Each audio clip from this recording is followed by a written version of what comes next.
This is, of course, such an exciting event. The players here vying for the 2 candidate spots. So what do I expect? I have no idea. It's day 1. I mean, it's a free-for-all at this point, Ketty. Everybody has a chance. Here is Hikaru against Yesipenko. Nakamura with the white pieces. He has more time than he started with, Ketty. And another English opening in this one. It's over. Yeah, it's over. It's over, and I think we have a resignation here after H6. Yesipenko decided that that's enough. That's enough. I lost this game and I have to admit it and stop this right now. Come back tomorrow for another game. Hikaru's an hour ahead on the clock. 1 hour. He's got over an hour 30. He's got more time than he started with. There's one person who I think you don't want to be in time pressure with. Even you would prefer to be in time pressure against Magnus over this guy, and that person's name is Hikaru Nakamura. So it's getting spicy, and it's getting spicy precisely at the moment when Grishuk is in his most acute time pressure. Okay, 1.5 minutes now for Mr. Nakamura. And the game between Hikaru and Grishuk has been ended. Yep. Well, what did I say? All the games ending at the same time. 3 minutes now on the clock for Hikaru. Can he pull out another incredible comeback in time pressure? He did it yesterday against Tasha. There's King H7 preemptively, making sure that Rook F8 is not a check. But I think Andre might still be able to go Rook F8.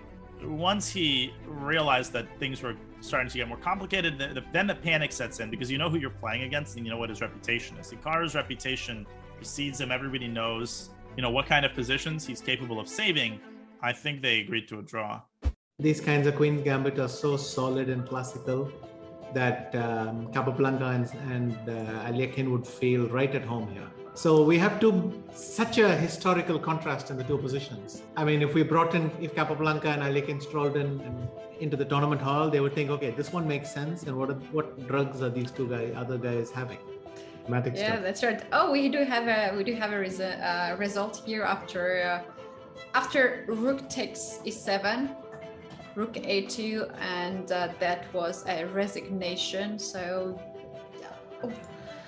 what an end game we had over here. So Nakamura won against Rapport, and he's having an edge in this group. What a game. What a day. Today we do have tie breaks of the match between Hikaru Nakamura and Levon Aronian. Hikaru and Levon, they're going to have to put the nerves aside.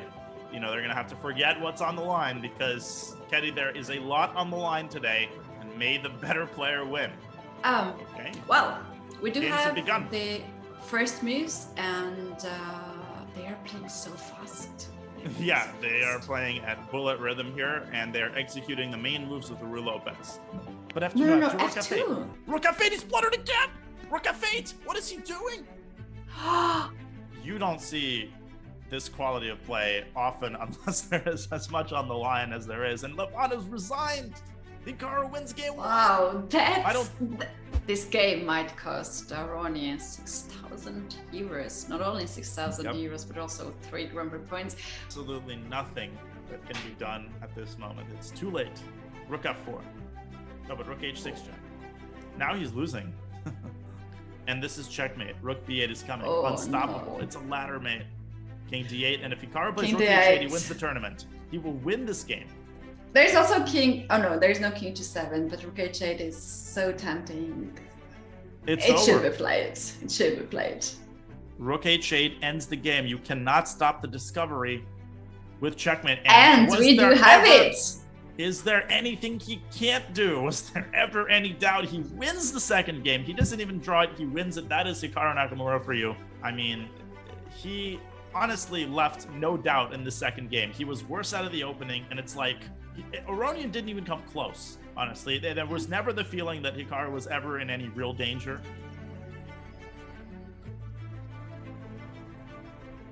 You see Hikaru Nakamura, Dmitry Andreykin, and Levon Aronian. Those 3 names are important here, except, Ketty, we had that surprising news that Dmitry Andreykin, he's not playing in this 3rd leg. At first glance, I mean, this looks so risky for black. And Levon, he takes the pawn, goes knight c3, attacking b5, and moving your queen out this early, that looks suspicious. Yeah, this game is stealing all our attention here. We do have more games going on right now, but this is progressing so fast, and I kind of have this feeling that you're commentating the bullets chess as they're just blitzing out all the moves. That's so interesting and very good. Knight f4 played, and I'm confused about this knight on e4 because if it moves, the white queen's under attack, but if it moves, the black queen's also under attack. So, you know, it's a move to protect the b5 pawn. We understand it. But if you look at Hikaru's clock, Hetty, I think we also understand that he knows this has not gone his way because he has 12 minutes remaining to Levon's 1 hour, 20 minutes and change. So it's clear by the evaluation bar. It's clear by time consumption. It's clear just by how this game has been going. This is Levon Aronyan's game. The game concluded because king takes g4, f6, only way to stop the pawn is with the bishop, and then the second pawn comes, and there goes f7, and then there goes f8. Who was just talking about it, what will Hikaru do? His beloved King's Indian defense. Now, Hikaru Nakamura has some of the best victories in this opening, but Hikaru Nakamura, he won the first Grand Prix leg. He has 13 points, but if he gets second place in the group, that's only 4, and if he gets worse than that, because if he loses, he'll be in the bottom of the group, he would get even 0 points and 13 Grand Prix points total. That for sure is not getting you to the candidates. So here we have a draw. I am sure Hikaru is very happy with this outcome. Well, I would say considering the position he had, he's happy, but he's probably very upset with the way he played the game because he really fell into Oparin's preparation. He didn't know what to do. Oparin had an objectively completely winning position. What do you think his strategies today against Levon? He should do it by himself. He cannot count on other guys as Piancon and Oparin that they will beat Aronyan. No. He has to do it by himself. It's official. Nakamura beats Aronyan, ties him with 2 out of 4 points. And that's Levon's first loss in classical chess in the FIDE Grand Prix series. He's been playing so well. Right now, Hikaru Nakamura on the white side of this position, Ketty, Queen C2 Nimzo. And if we just go back the first few moves here, nothing special just yet. I guess my question for you is, Hikaru's shown some great preparation thus far. He's also had some shaky positions. What do you think he's aiming for today? If he scores here a point, he will be taking the leader's position. Oparin will be down. He will try his best. I have this kind of feelings. That's right. The game is officially over. Let's show the final move. It was a little cheeky rook promotion. I was showing a position earlier. We promote to a bishop. Hikaru promotes to a rook. And the reason why is after a6, bishop d5, his bishop is already overloaded. And after a7, king c7, Black is 1 turn away from grabbing the pawn, but unfortunately after 8 equals rook, you have to take it, and then f7, f8 equals rook or queen. Do you see queen on f3? He tried to checkmate Hikaru on f7. Oh gosh, he did indeed, but Hikaru was not going to be fooled. This wasn't an online bullet game where you're pre-moving. We're waiting here next move from Piancon. We have rook f4. This was sort of must to play, and knight h5 has been played by Hikaru. So knight f5, queen steps into the center, and now you can check over here with the knight and go after this f7 pawn. Knight h6 check, king to h8, and now it's up to Andre. What is his move going to be? So I think that he spent all his time calculating about this move, not knight h6 check. He probably knew he wanted to go with that. And he does play knight d5. I think we can see what he's going for. There's so many pieces down the f file, and if you take this knight on d5 and white takes back, it's even worse than before for black because of this impressive configuration of queen and rooks on the f file. And Hikaru did just make the move pawn to f5. I don't think there are enough pieces here. I can't even.